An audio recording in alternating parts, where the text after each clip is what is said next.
Since comrade Denis Goldberg passed away, I considered sharing some of my experiences with him. 2 days ago, there was a memorial service online where various comrades, including President Cyril Ramaphosa, paid their respects to comrade Denis. That finally brought me to the point where I decided to share this short video about how I met comrade Denis after I was sentenced in December 1983 for high treason to a prison sentence of 15 years, which I had to serve in the Pretoria Central Prison. As I arrived, one of the first comrades who welcomed me there was comrade Denis. He was already in prison for close to 15 years. He struck me as an intense and very sincere man, someone who truly cared about my well-being and the well-being of his fellow political prisoners. During the time that I spent with Denis, which was roughly 3.5 years, at Pretoria Central, I learned much about the background of this white South African who had become one of the symbols of non-racialism and the struggle in South Africa. Denis came from a politically conscious family. His mum and dad were both members of the South African Communist Party. And so Denis also not only grew up in the Communist Party, but became a very active member. When eventually, in 1961, the African National Congress, together with the South African Communist Party, decided to launch an armed struggle against the apartheid regime and launched Umkhonto we Sizwe on the 16th of December 1961. Denis was one of the most active members of MK. He was not a member of the high command of MK, but on a technical side made a great contribution, having been trained as a civil engineer. In the early days of the formation of Umkhonto we Sizwe and the execution of some of the first sabotage acts by members of MK, Denis was based and worked in Durban in KwaZulu-Natal, then only known as Natal. He was called by members of the High Command of MK to come to Johannesburg and to join them at the Umkhonto we Sizwe headquarters at Liliesleaf Farm in Rivonia.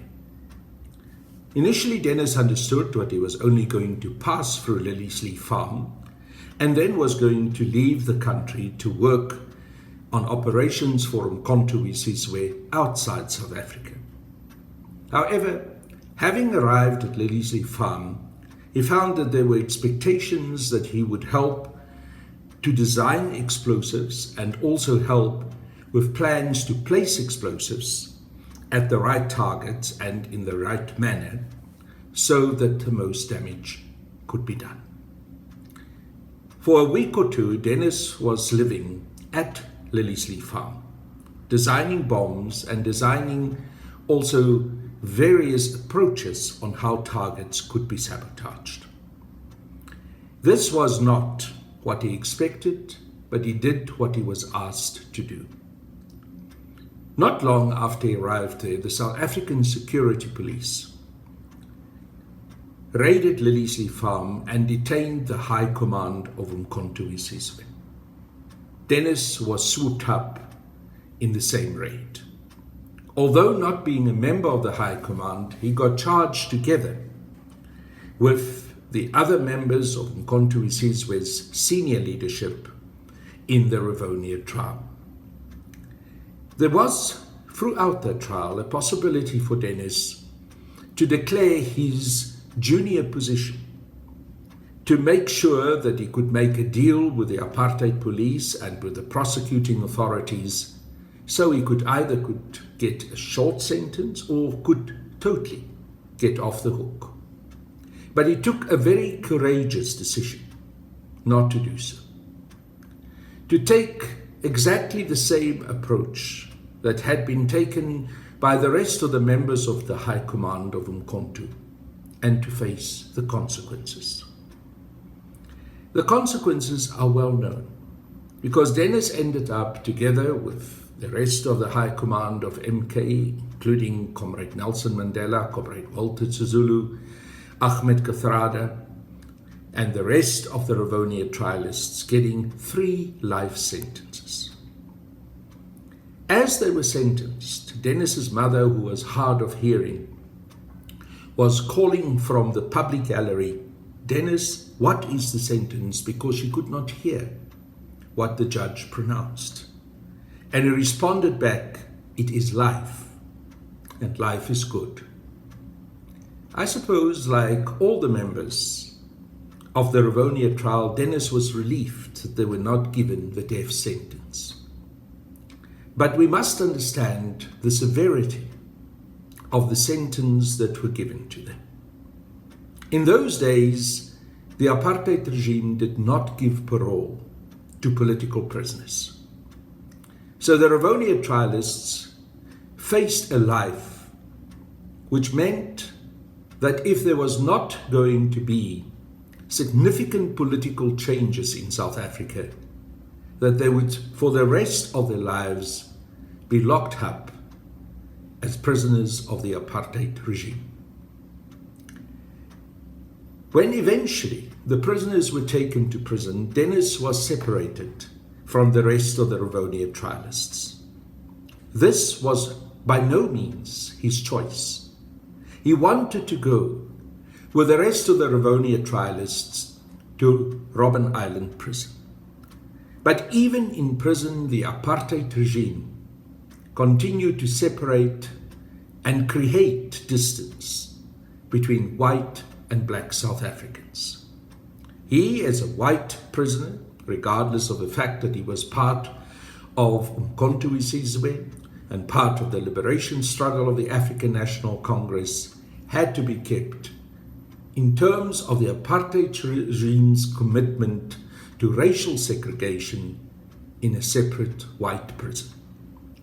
This brought many hardships to Denis, including that he was not able to share with his fellow comrades the life and the education that they managed to get to themselves and to fellow prisoners on Robben Island. He lived for most of the time that he was in prison a lonely existence with very few other political prisoners in the Pretoria Central maximum security prison. I think it needs to be highlighted that those who say that Denis was kept separately because he insisted on privilege and because he wanted to use his whiteness in order to have a better time in prison than his fellow black Rivonia trialists, are totally wrong. The facts, the historical facts of that situation tells us a very different story. So as I've said, I met Denis in 1983 when I was sentenced. At that time, he was already in prison for close to 14 years.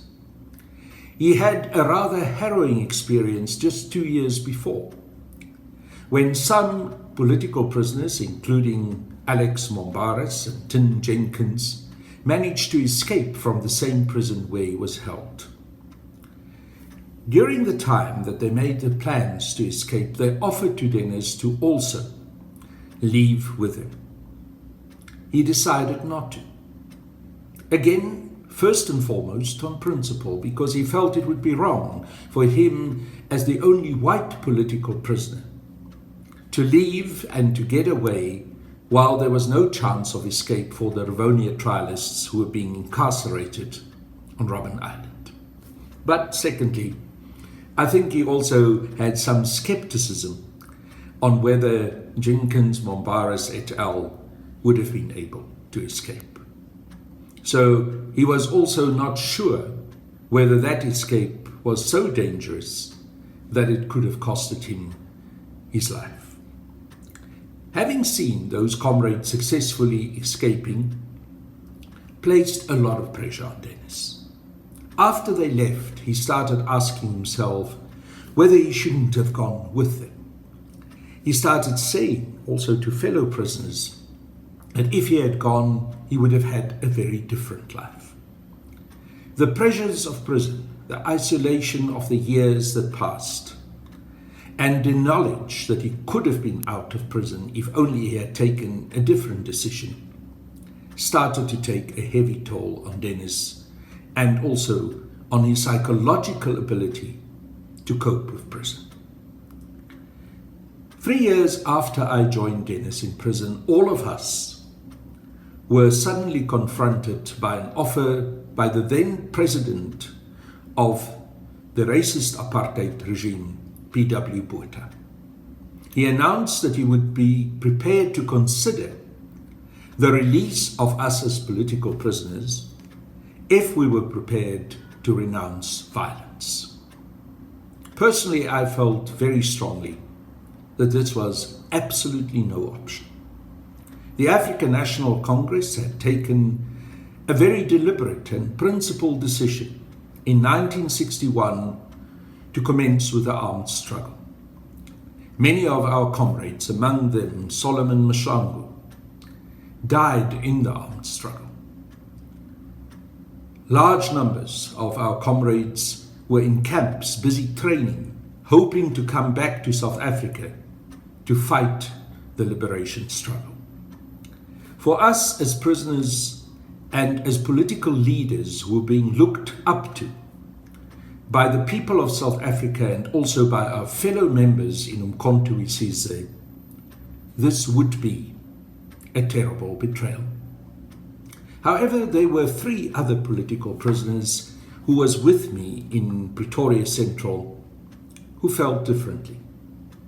The person who felt the strongest that it was the right thing to do to accept this offer of P.W. Botha in order to get out of prison and then to continue with the struggle was Dr. Renfrew Christie.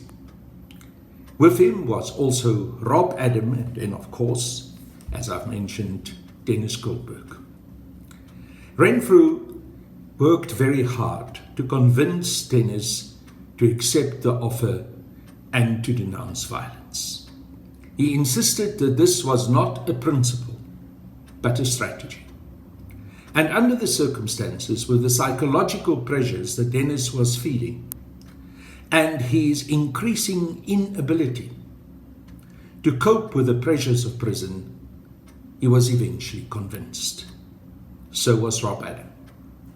In the discussions that ensued, while this decision was eventually taken, it became clear to the prison authorities that there were 3 other prisoners, myself, Derek Hanekom, and Roland Hunter, who were opposed to accepting this offer of P.W. Botha and were trying hard to convince Denis and Rob and Renfrew not to do so.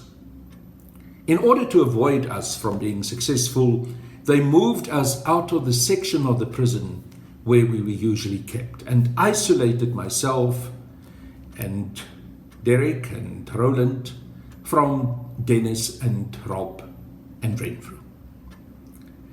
I believe that this was a significant part of the reason why Denis eventually decided to accept the offer, because our presence and the counter arguments that we could represent were removed. One evening I received a message from a warder that we were close to and that Denis had built up a relationship. The warder came to the other section where I was being kept in solitary confinement at that stage, and he shared with me that Denis had accepted the offer and was about to be released and to leave South Africa. I asked him if I could write a note to Denis.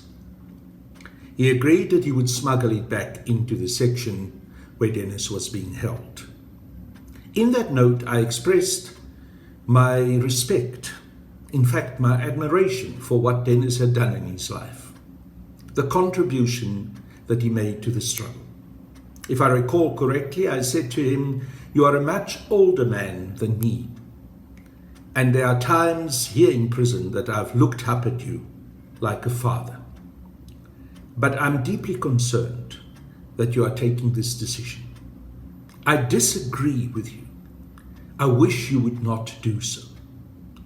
But I find it difficult, having seen how you battled and suffer here in prison, to totally condemn you. But I plead with you, please don't do it. A couple of days later, despite having received this note from me, Denis was released from the Pretoria security prison by the apartheid regime. What deeply upset me is when I heard that not only was he released, but he was released into the care of the Israeli embassy. Now we must understand that even at that stage, the African National Congress was very, very clear that Israel was a racist apartheid state, involved in the severe repression of the Palestinian people. And we also knew that Israel was deeply involved in support for the apartheid regime, and in fact cooperated with the apartheid regime at an intelligence level, at a scientific level, also providing information to the apartheid regime that made it possible for them to build an atom bomb. Denis's release into the hands of the Israeli embassy therefore was a further betrayal beyond simply him having accepted that offer of renouncing violence and therefore also renouncing umkhonto wesizwe that P.W. Botha extended to him and to all of us. That he was going to go to Israel and live there only added insult to injury. I remember being very upset and angry when I heard this. Now, subsequently, I understood that Denis stayed for a short while in Israel and then left. That he never really embraced what the Israeli state was all about, and later, when he settled in the United Kingdom in London, also expressed his deep concern about what the Israeli state did. But this does not detract from the fact that Denis made common cause with that state in his desperate act to get out of prison and to get freedom. After Denis's release, myself, Derek Hanekom and Roland Hunter were returned to our old section in the prison where Rob Adam and Renfrew Christie were still being incarcerated. A couple of weeks later, Renfrew Christie was also released because, as I've indicated, he had accepted that offer of P.W. Botha.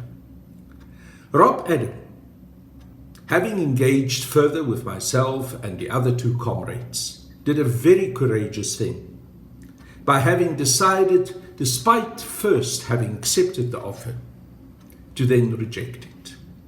As a consequence, he served the full of his 10-year sentence. The next time that I had direct contact with Denis was after I was released from prison.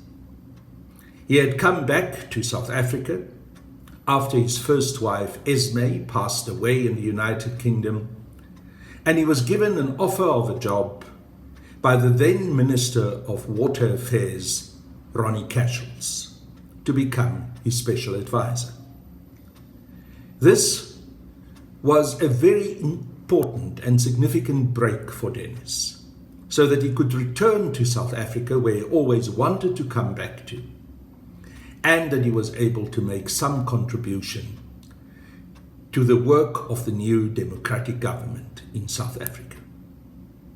We had a good engagement, but there was also a sense, which he knew and I knew about, that there was unfinished business between us.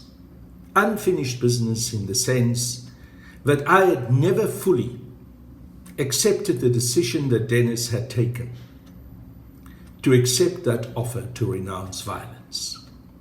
And he never made fully peace, I believe, with himself, but here does. So there was, so to speak, a dead elephant in the room between us.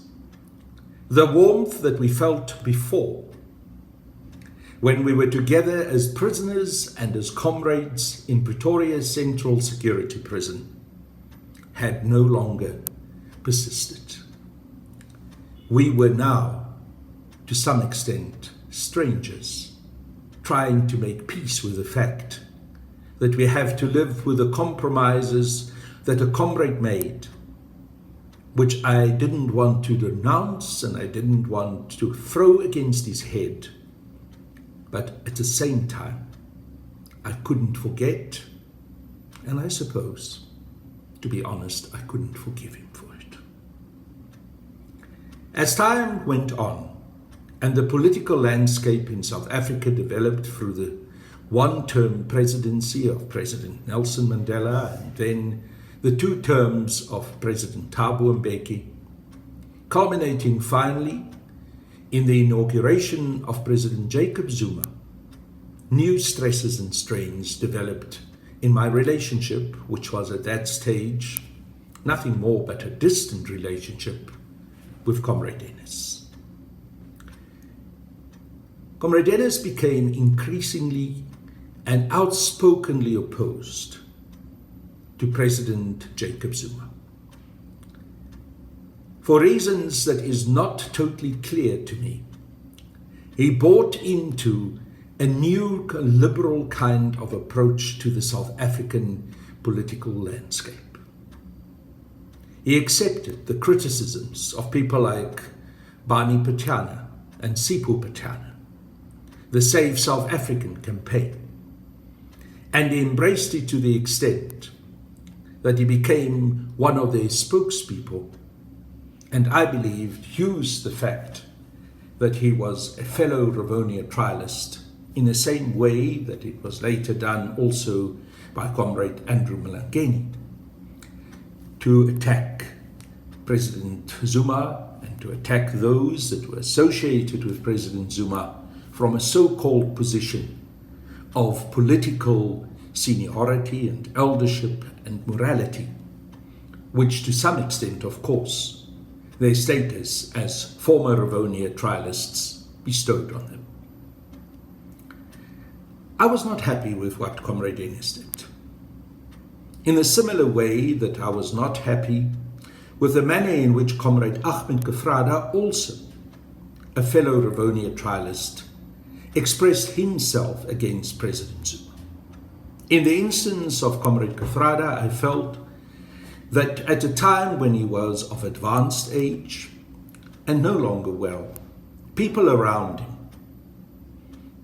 his then partner, Barbara Hogan, Derek Hanekom, who later became the chair of the Ahmed Kefrada Foundation, Roshan Bolt, and many of those who later on became the core of the anti-Zuma lobby group, was using Comrade Kefrada in a way that he would not have allowed to have happened if he was younger and of better health. And I think the same can be said about Comrade Denis and Comrade Andrew Mlangeni. These comrades must be respected for what they did and the huge contribution that they made to our liberation struggle. But there came a time when, for reasons which I don't believe they could ideologically justify, they participated in campaigns, strange campaigns, financed by George Soros and by the Stellenbosch Mafia, to get rid of an incumbent president and also the then legitimate president and leader of the African National Congress. In Comrade Denis's case, his natural affinity to taking strong moralistic views and positions, sometimes at the cost of ideological and political analysis, led him to become almost a kind of angel of morality, pronouncing against what he believed to be a corrupt government under President Zuma, and being prepared to pronounce on issues that were not proved in any way in a court of law, when no sentence had been passed on President Zuma and many of the other comrades that Comrade Denis passed severe judgment on. I regretted that he had done so. I also felt that my own experience of Comrade Denis when he was in prison and what he did when he accepted P.W. Botha's offer influenced my view about the now highly and sometimes oversimplified moralistic positions that he had taken. I felt that he should have been more nuanced and also more humble, more careful with his pronouncements, because his own life and his own political history certainly was not without any blemish. And certainly he should have been grateful that there were those in the African National Congress who were prepared to give him a second chance, to look past some of the very serious mistakes that he made, the manner in which he compromised the armed struggle for having accepted that offer to reject violence in 1987. When you come from such a history, you should be careful to pass harsh and uncompromising judgments on other comrades. The last time that I saw Comrade Denis was at a function at Liliesleaf Farm in Rivonia. Yes, that same Liliesleaf Farm where Comrade Denis, together with the other members of the High Command of Umkhonto weSizwe, was arrested. A function where they commemorated that arrest and commemorated the whole trial of which Comrade Denis, of course, was an integral part of. I was happy to see him and I walked towards him, wanted to greet him. We haven't seen each other for some time. He looked at me, but he also looked straight through me. He refused to acknowledge my presence. And he said to the comrade next to him, "Tell this man that if he is associated with Jacob Zuma, I no longer acknowledge him as a comrade. I'm not interested to talk to him." I stood for a while, flabbergasted. I wanted to say more, but I decided that it was not worth making a scene. I turned around and I walked away. That was the last time that I saw Comrade Denis Goldberg in real life. Of course, I saw many times references to him in the media. I listened to some of the radio and television interviews full of indignation and passing of judgment on President Zuma and some of the other comrades and ministers in the Zuma government. He became more and more strident. He became more carried away by these attacks on fellow comrades. In hearing this, in listening to Comrade Denis, I started losing a part of the humanity that I felt and realized in Denis over the years that I shared with him in prison. The moralistic pronouncements that he made and the judgmental manner in which he did so strongly pushed me away. I felt an aversion, an unnecessary, deep resentment that someone like Denis could behave like he did now, pulled along, cajoled along by people who had very different interests, I believe, than what he had. For their purposes, he allowed him to be used. So this is the sad part of the memory that I have of Denis Goldberg. Then a couple of days ago, one of my friends sent me Comrade Denis's autobiography. I've never read it. It was the first time I set my eyes on it. I went to the back of it and looked at the bibliography and the index and found that on page 207 and 208, my name appeared. In those pages, Comrade Denis writes about the note that I've written to him in prison when he was on the verge of taking that fateful decision to denounce violence and to denounce the struggle of Umkhonto we Sizwe. He refers to the fact that I said that I looked at him as an older man, as my father. He refers to the fact that I said that I respect him. But he omits that in that note, I stated very clearly that I disagreed with his decision to renounce the armed struggle. He omits stating that I called on him, that I pleaded with him not to accept P.W. Botha's offer, and made it clear that I strongly and fundamentally disagrees with him about taking such a decision.